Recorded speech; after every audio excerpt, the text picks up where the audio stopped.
Alors nous presque les temps. On ne peut pas déjà. Parce que notre papa est fort. Dieu tout-puissant est vivant. Il va agir ce soir. Tout en la parole de Dieu. Lisons la parole de Dieu. Psaume 103, 2 à 3. Mon âme bénit l'Éternel et n'oublie aucun de ses bienfaits.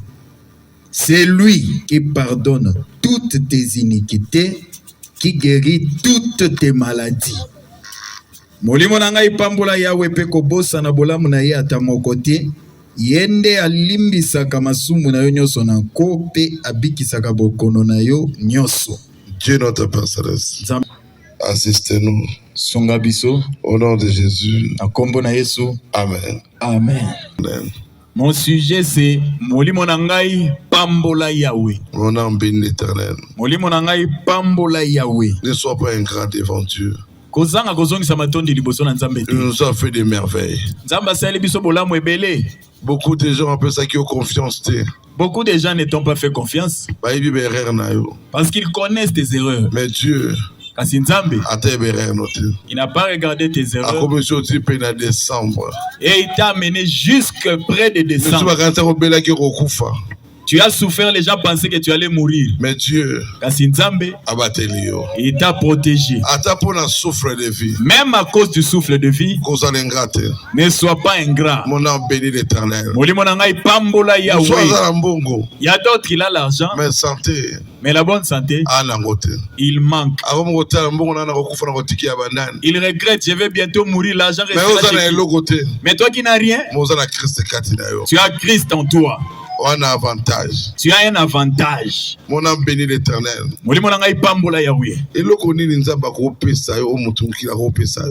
Qu'est-ce que Dieu peut te donner qu'un homme peut te donner? Ce que Dieu peut te donner, aucun homme ne peut le faire. D'abord paix. Liboso kimia. Joie.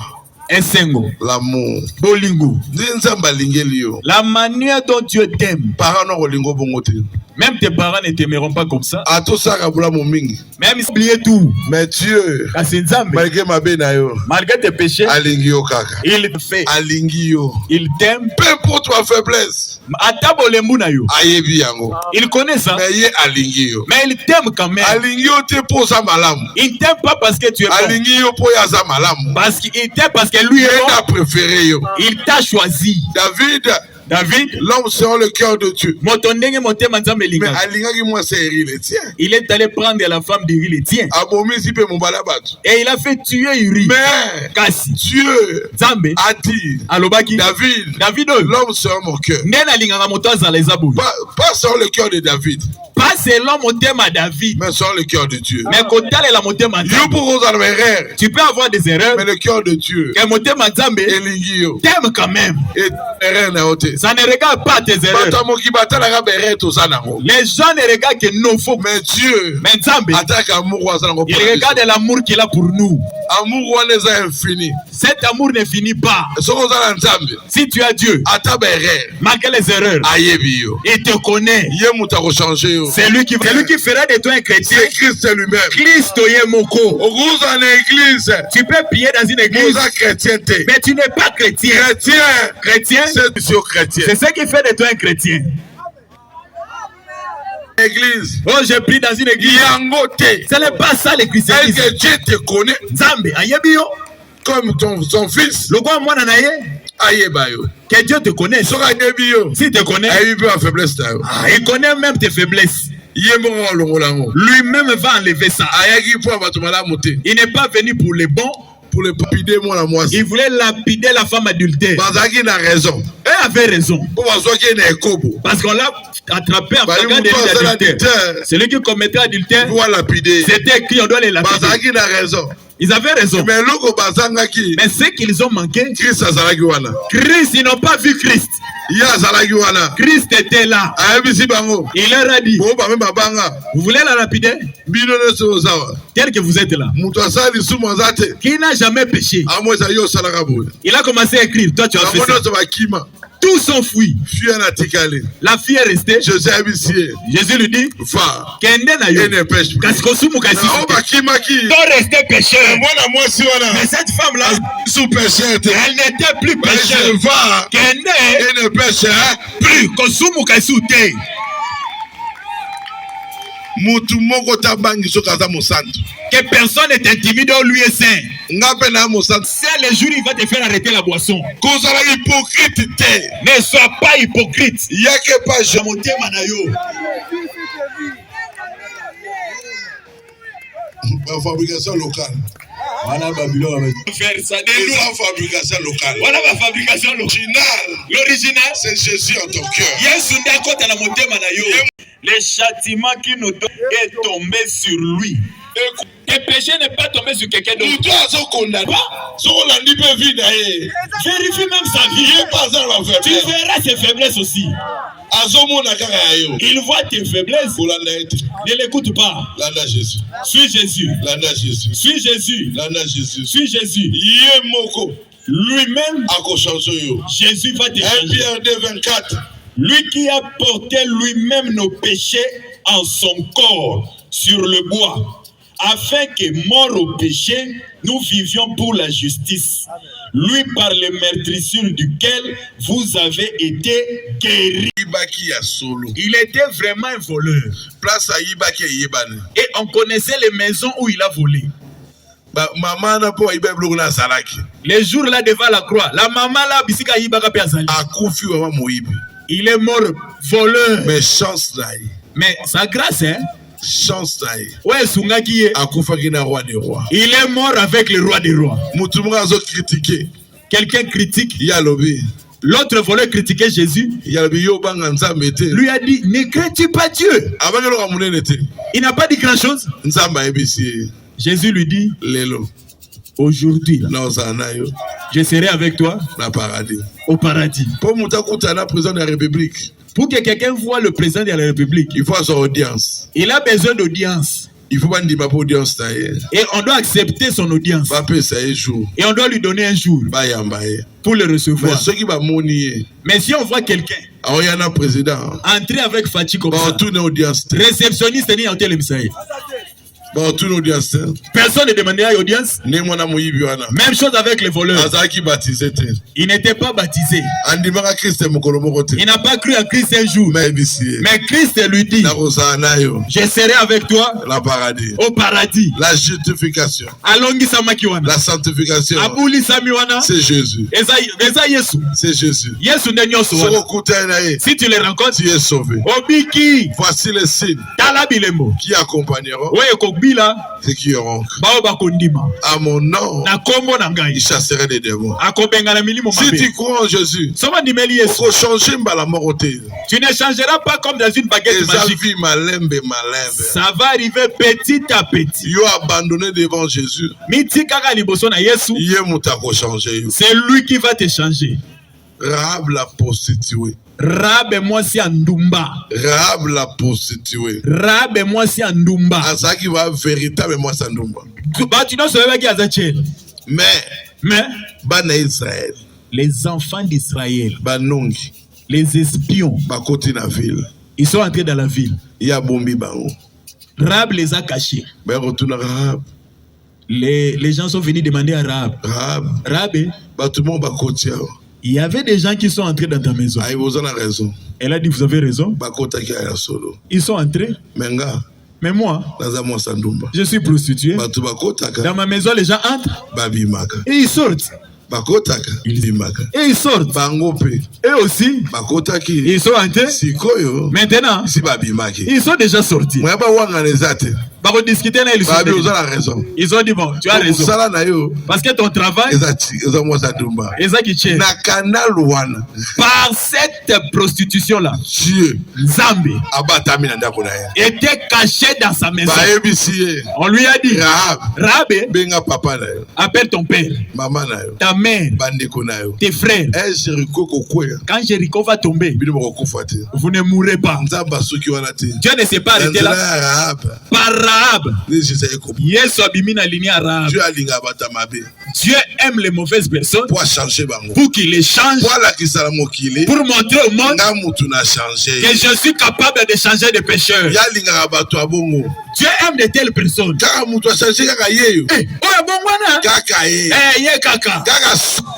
Kaka Saul, il est devenu Paul.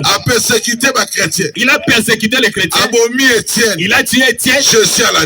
Yesu alandi. Pourquoi me persécute? Pourquoi me persécute?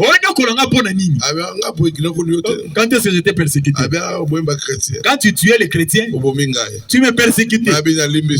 Il a dit, je te pardonne. Tu es mon fils. À partir d'aujourd'hui, tu n'es plus Saul. Tu es Paul. Va chez Ananias, il va prier pour toi. Mais quand Ananias avait l'onction plus que Paul. Mais la commission de Paul était plus qu'Ananias. Il a prié pour Paul. Paul a commis plus puissant. Paul a commis dans ma casse. C'est quoi? Oh, Dieu a fait ça. C'est que Dieu t'a donné. C'est plus fort. Et à ma casse, que va pécher. Plus que tes péchés. Ma commission à chaque année. La chose que Dieu a mis en toi. Même si tu avais des erreurs. Tu as plus ces erreurs.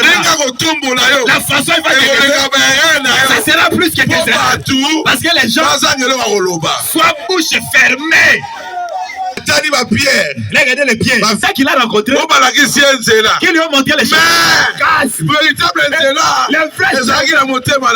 C'était dans son cœur. C'est Jésus. Yes. Je suis le chemin, la vérité et la vie. Si tu as Christ, tu as le chemin en toi.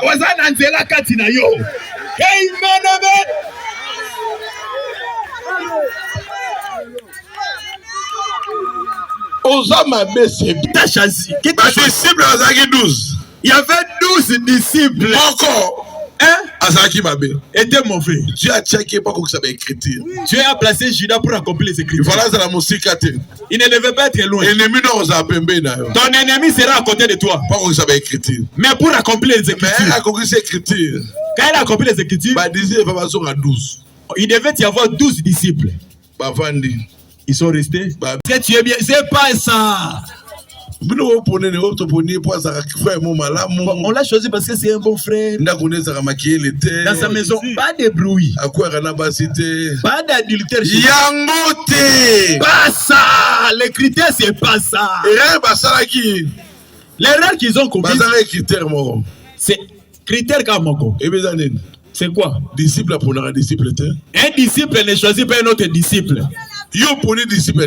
Comment toi, disciple, tu choisis un autre disciple? Le maître des disciples, il est parti chercher Paul. Lui a choisi Paul. Paul a commis Corinthiens.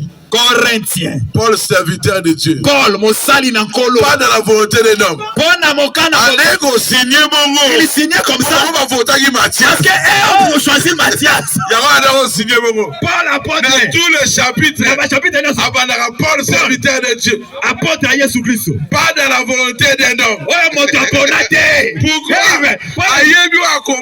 Il savait que toi aussi, qui t'a appelé.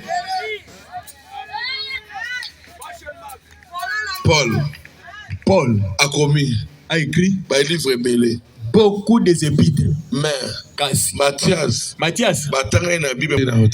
il ne s'agit pas de ta bonté. les élections de Dieu.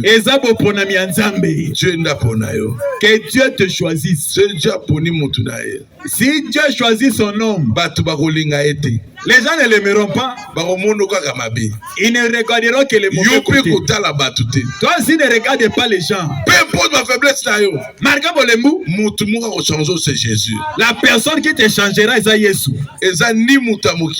Aucun homme ne peut le faire. Ah, qu'il quitte la vie. C'est un païen. Toi, avant de devenir chrétien, tu étais qui? Si quelqu'un critique les gens, c'est pas un chrétien. C'est pas un. Nous avons un seul Dieu. C'est Jésus. Branham ne sera pas notre Dieu. Jamais, jamais, jamais. Il y a un seul Dieu. C'est Jésus. Il y a le chemin, la vérité, et la vie. Sans passer par moi. Philippe.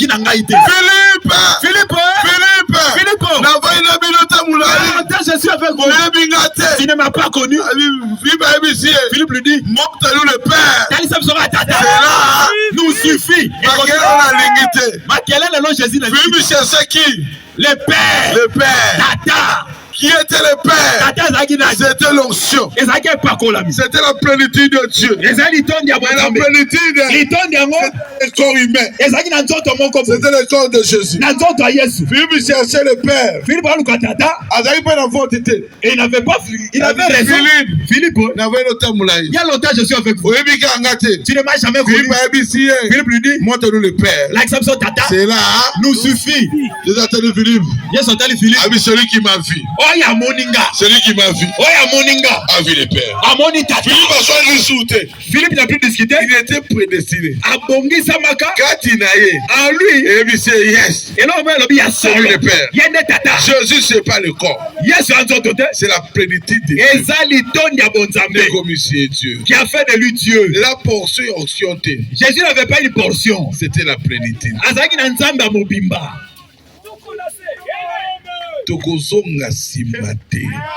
Pour ça, on ne reculera pas. Même tes erreurs là. Attache-toi à Jésus. C'est Jésus qui va te changer. Tous ceux qui croient que Branham est Dieu iront en enfer. Il n'y a pas un seul de Branham. Il y a un seul de Jésus. Il y a un seul Dieu. Celui qui a dit, je vais vous préparer une place. Qui avait parti? C'est Jésus. Il était parti lui-même pour arranger les places. Il était seul. Seul. L'Ancien Testament. L'Ancien Testament. Était le type de Christ. Mais le Nouveau Testament. C'est la confirmation de la type de Christ. Dans la chair humaine. Il ne va plus pétiner la terre. Il restera dans les airs. Si tu crois en Jésus, tu es sauvé. L'unique chemin, c'est Jésus. Pour toi être trompé, que personne ne te trompe. Jésus, il est unique. Il est unique. Il est un seul Dieu. L'homme de Calvaire. L'homme de Calvaire. L'homme de Calvaire. Ce jour-là, c'est le Calvaire. La terre a tremblé. Les ténèbres sont venues. Pourquoi? C'était le Créateur. Elle va continuer dans ma belle. Quand l'a enterré, ma belle tout le monde. La terre a demandé à l'eau. On m'a placé quelqu'un ici. Mais je ne dis pas les l'eau a dit attention. Il a marché sur moi. Cet homme-là, fais attention avec lui. Mystérieux.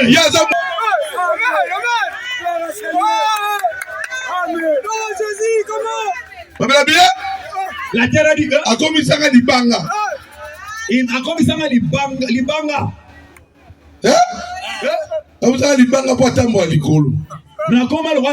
a marché sur moi. Il a dit laisse. Cet homme-là, il est le créateur. C'est lui le créateur. C'est lui le vrai Dieu. S'il t'aime, c'est fini. Ils sont pas pécheurs. Nous les pécheurs, personne ne croyait en moi. Mais Dieu sera péché aux chances. S'il croit en toi, il sait qu'il croit en toi. Il connaît tout. C'est lui qui connaît la fin. Avant le commencement. C'est lui ton Dieu. C'est lui ton Dieu. Quand tu ne te trompes pas, il y a Dieu à la photo là. Dieu est dans ton cœur. Il faut marcher chaque jour. Marche avec lui tous les jours.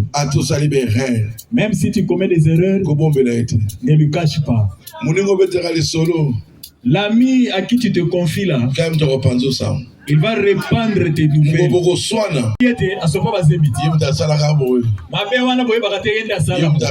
C'est lui qui a fait telle chose. Mais Dieu, si tu as des secrets avec lui, même papa ne le saura pas. Personne ne le saura. Des erreurs. Moïse. Dieu lui dit, parle au rocher. Mais Moïse a frappé le rocher. Quand il a frappé le rocher, Dieu a séparé la guitare. Dieu n'était pas content. Dieu s'est dit, si l'on ne sort pas, les datans, ils vont se moquer de Moïse. Il a dit à Moïse, l'eau, je ferai sortir. Mais on a un secret. La terre promise. Tu n'entres pas. Mais personne ne le connaîtra. Si on connaît ça, c'est parce que la Bible, Moïse a écrit ça. Si Moïse n'avait pas écrit, personne ne le saurait. Certaines de tes erreurs, l'eau est sortie. L'eau est sortie. Le même Moïse a commis à 120 ans. Il a atteint 120 ans. Il est mort. Le diable est venu prendre le corps de Moïse, partir avec ça. Moïse n'est pas parti au séjour de mort. Les anges ont pris son corps. Il ne regarde pas nos erreurs. Il regarde à son amour. Il y a des gens plus saints que toi, mais tu as une grâce plus que lui. Ah, je sens la joie. Je sens la joie. Ne regarde pas tes erreurs. N'oublie aucun de ses bienfaits. Il t'a gardé en vie. Tu as traversé des chemins compliqués, mais sa main ne te quitte jamais. Il ne t'a jamais abandonné. Quand les gens te rejettent, il est toujours avec toi. Nombre 21, 8 à 9. L'Éternel dit à Moïse, fais-toi un serpent brûlant, place-le sur une perche. Quiconque aura été mordu et le regardera, conservera la vie. Amen. Moïse fit un serpent d'airain. Il a placé un serpent. Mais Dieu Dieu avait maudit le serpent. Le serpent était maudit. Le même serpent sur une perche. Tout celui qui regardera ce serpent-là sera guéri. Est-ce qu'un serpent guérit? Non. Non. C'est l'obéissance à la parole. Par rapport à ils ne regardaient pas les serpents par rapport à eux. Non. Par rapport aux c'est parce que c'était un ordre de Dieu. Mais aujourd'hui, le véritable serpent derrière, c'est Jésus. Le bois dans lequel les serpents étaient, à la croix. C'était le type de la croix. Si tu regardes à Jésus, tu seras sauvé. Qui passe près de la croix reste le même. C'est bien. Il a bien chanté. Mais la croix ne sauve pas. La croix ne s'offre. Il y avait 3 croix. Mais c'est la croix de Jésus qui s'offre. Monsieur a changé. Peut-être tu n'es pas changé. Tu es passé par la croix du voleur. Tu dois passer par la croix de Jésus. Aujourd'hui, tu dois passer par la croix de Jésus. C'est la croix de Jésus qui sauve. C'est Jésus qui a donné la valeur à la croix. C'est la croix de Jésus qui sauve. De Jésus. La croix de Jésus. La croix de Jésus. C'est pas la croix des voleurs. C'est la croix de Jésus. Tu dois rencontrer Jésus. À Jésus, tout est pris. À Jésus. À Jésus. À Dieu soit la gloire. Le Dieu d'Abraham. Le Dieu d'Isaac. Le Dieu d'Israël. Maintenant, il n'est pas seulement le Dieu d'Isaac. Ça, c'est la sainteté. Aujourd'hui, il est ton Dieu. C'est toi qui dois manifester le Dieu tout-puissant. On ne peut pas te parler de Dieu. Tu dois les manifester. Dieu n'est pas l'histoire. Il est autant présent. Il est autant présent. Il est en toi. Moïse était Dieu. Tu peux imaginer. Josué a parlé. Le soleil a écouté. Et le soleil peut écouter. Faux. Mais le soleil a écouté. C'était le corps des jours. Mais la parole c'était dit. Ça sera ton corps. Mais la parole sera la parole de Dieu. Ça sera ton corps. C'est Dieu qui parle. Amen. Si tu as en Jésus, tu as des solutions. Au temps du soir, la lumière paraîtra. Mais ce n'est pas Dieu. Il est un simple prophète. Comme Moïse. Comme Jacob. Mais Jésus, c'est le Dieu tout-puissant. Unique Dieu. Le sauveur. Le chemin. C'est là. Son règne n'a pas de fin. Son amour n'a pas de fin. Jésus t'appelle. Jésus t'appelle. Jésus t'aime. Il t'aime tel que tu es. Si Jésus t'aime, même si moi je te rejette, qu'est-ce que ça change? Les jours où il t'a cherché, est-ce que moi j'étais là? Quand il a décidé de te créer, est-ce qu'il m'a demandé conseil? Et pour te sauver, il va demander conseil chez moi. Non. Non. C'est lui-même qui va te sauver. C'est lui ton Dieu. Il connaît tes erreurs. C'est pourquoi il m'a envoyé aujourd'hui. T'annoncer la bonne nouvelle. Ne regarde pas tes faiblesses. Ce n'est rien. C'est Adam et Ève qui ont fait entrer le péché dans le monde. Mais Dieu, dans le séjour des morts, il les a sauvés. Quel péché toi tu as fait, il ne va pas pardonner.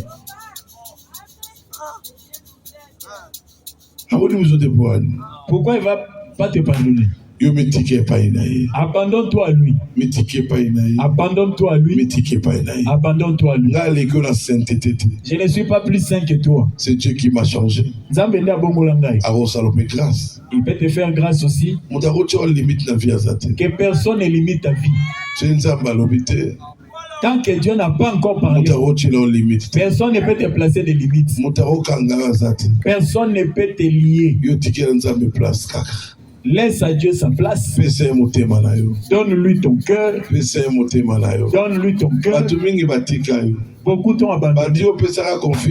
Les gens à qui tu te confiais, mais fais confiance à Dieu. Jamais. Jamais. Dieu. Zambé, soit Quand il ouvre le cœur, s'il ouvre le cœur des gens, montrer ma belle amitié, mais Dieu, c'est pas son sang.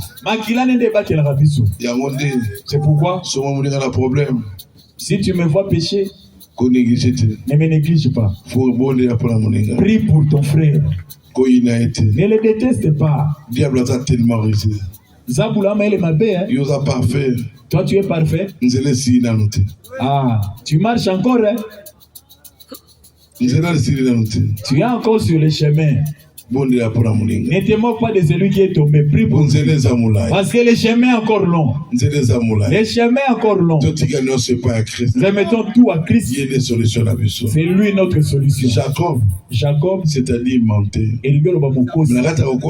Mais dans ces mensonges-là, Dieu s'est manifesté. Dieu s'est manifesté.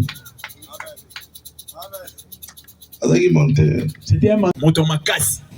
Force, sa force était dans ses cheveux. Dieu lui a dit, tu vois tes cheveux là, c'est ça ta force. Mais à cause d'une femme, on a coupé ses cheveux. Il n'avait plus de force. Mais Dieu était dans la chose là. Il a dit, bah, trouez les yeux. Quand ils lui ont trouvé les yeux, eux surveillaient les yeux. Il est aveugle. Il ne peut plus rien faire. Mais ils ont oublié. Mais les cheveux, ça pousse. Et s'il fait les yeux, il est aveugle. Il ne peut plus rien faire. Or, ses cheveux poussés. Ses cheveux poussés. Ses cheveux poussés. Un jour en touchant comme ça. Ah, mes cheveux sont revenus. Ils ont oublié. Les yeux ne voient pas les cheveux. Mais les yeux, c'est la main. Quand il a touché, son onction est revenue. Encore une fois, Seigneur. Encore une fois, Seigneur. Pas négligé. Elle est négligée. Oh, c'est un diamant. Sa vie est changée. Ils ont oublié. Les cheveux poussés. Les cheveux poussés. Il a crié. Encore une fois, Seigneur.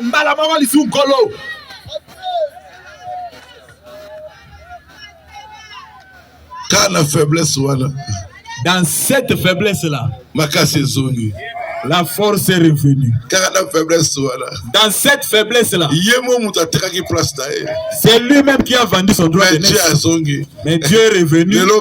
Aujourd'hui, il y a un Boaz à son dos. Il est venu chercher Ruth dans les champs. Si tu regardes Boaz et Ruth, c'était un péché. Ruth est collée à la boîte. Quand Boaz a commis parent rédempteur, Boaz a commis tata. Toi aussi aujourd'hui. Yesu, il y a un véritable parent rédempteur. Aussi collé à son long. Il ne regardera pas ton péché. Il regardera les rachats.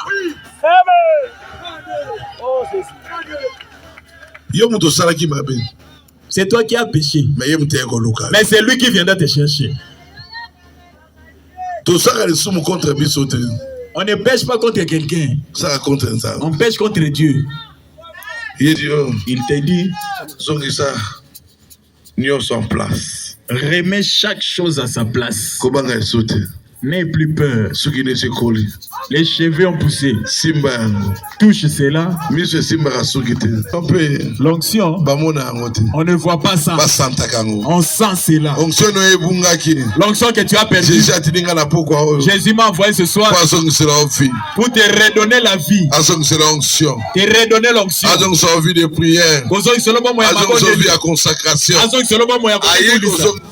Il est venu te redonner. Même si tu es guéri avec la maladie, demain tu mourras. Mais si ton âme est sauvée, tu ne mourras plus. Tu ne mourras plus. Tu ne mourras plus. Âme ne vous a sauvé. Que ton âme soit sauvée. Pour que tu ne meurs plus. L'apôtre Paul dit, oh mort. Kufa. Oh mort. Kufa. Oh mort. Kufa. Où est ton aiguillon? C'est l'aiguillon de la mort. Jésus l'a arraché. Ce jour-là, sur le calvaire.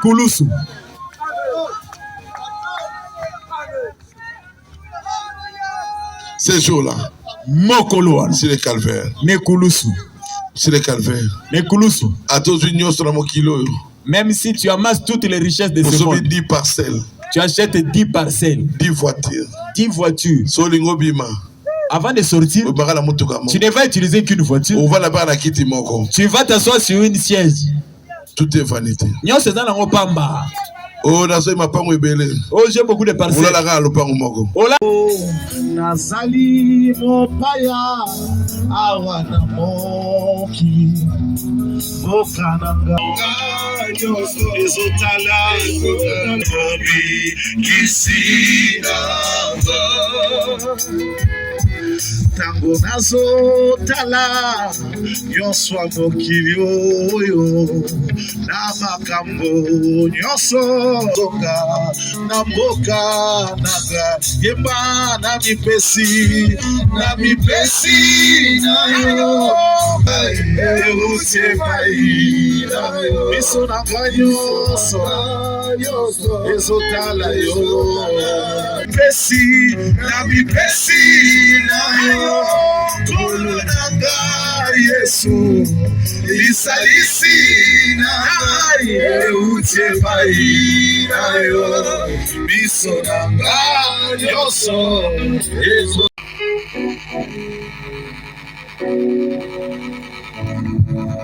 Merci beaucoup. Atondo mingi. Bazali boso. Obanja pia bana.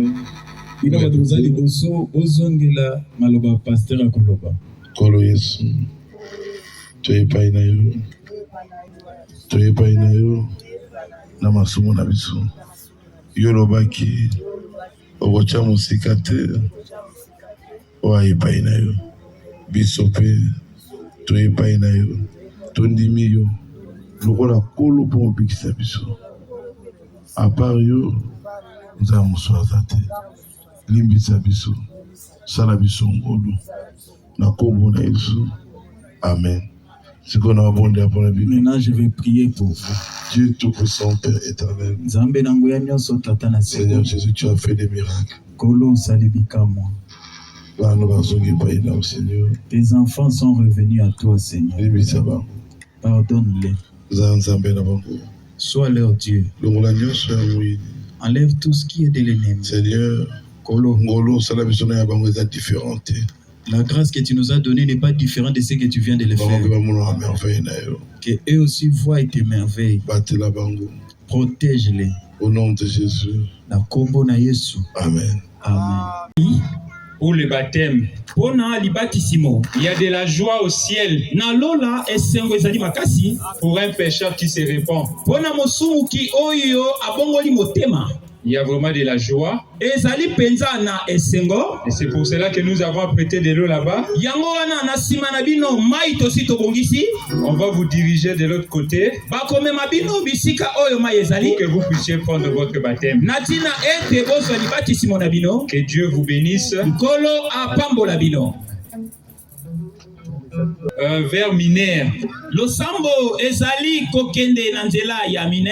Sur l'avenue Dawe, numéro 3. Nabalabala Dawe, numéro 3. Avant d'entrer au camp Minère. Yambo yokota na kati na camp oya Minère. Vous allez trouver l'église, c'est la lumière de gloire. Bokomona losambo babengi yango polele na nkembo. C'est là où nous nous réunissons. Ici en Benseke. Ezali wana nde biso tosanganaka awa na Benseke. Que Dieu vous bénisse. Na boyenkolo apambola bino. Merci beaucoup, pasteur. Lèvons-nous. Celui qui est mal.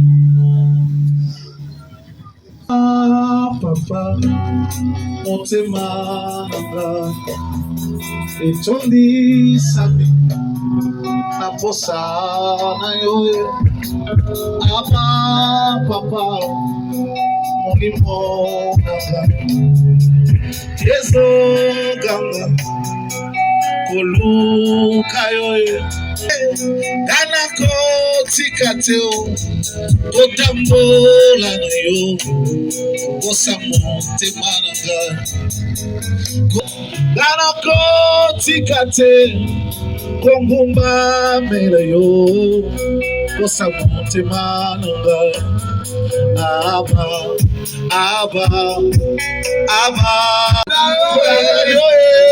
Koli Badeo Kokuba Beyo Fina Elonga Soma Beyo Oyema Semboli Yawe Chaki Motema Matikinga Nasopi Motema Nanga Nyonso Niboso yo Kolo Yakako Yosalisa Mwana yo Yeba Semboli Yawe Zenanga Togo Sikaro Piko Yeba Semboli Goma Koloba Lobiko na Ewate Tokota Sokitabe Na Basaliko Sokolina Telema Yeswe Telema Yosa Telema Amuna Naga. Touchez la partie malade de votre corps. Dieu, notre Père Céleste. C'est toi le véritable Dieu. Ton nom c'est Jésus. Tes enfants ont des problèmes. Tu le sais. Tu le sais avant la fondation du monde. Oui, c'est le jour pour tes enfants. Seigneur Jésus, je prends l'autorité en tant qu'un serviteur de Dieu. Toi, démon, le sida, cancer, diabète, santé. Au nom du Seigneur Jésus-Christ, mot de tête, mot de dos, hémorroïde, santé. Sortez. Au nom du Seigneur Jésus. Appendicite. Diabète. Kyste. Sortez. Au nom de Jésus. Tension. Vision floue. Sortez. Au nom de Jésus. Blocage. Tout sorte de démons. Sortez. Sortez. Au nom du Seigneur Jésus. Seigneur, carie dentaire. Mal des yeux. Sortez. Goite. Sous sorte de malédiction. Basse. Sortez. Au nom de Jésus. Au nom de Jésus. Au nom de Jésus, démon de rejet. Tout le monde t'abandonne. Ne fais rien. Aujourd'hui, Dieu est avec toi. Amen. Acclamez le roi.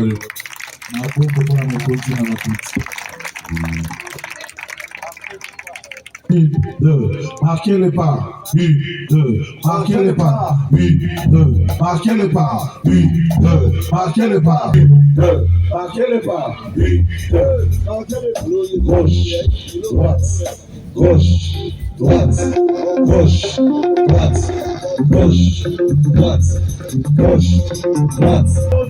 Nabiki, na komona Yesu nabiki, sote, nabiki, na komona Yesu nabiki, na komona Yesu nabiki, na komona Yesu sote, nabiki, na komona Yesu nabiki.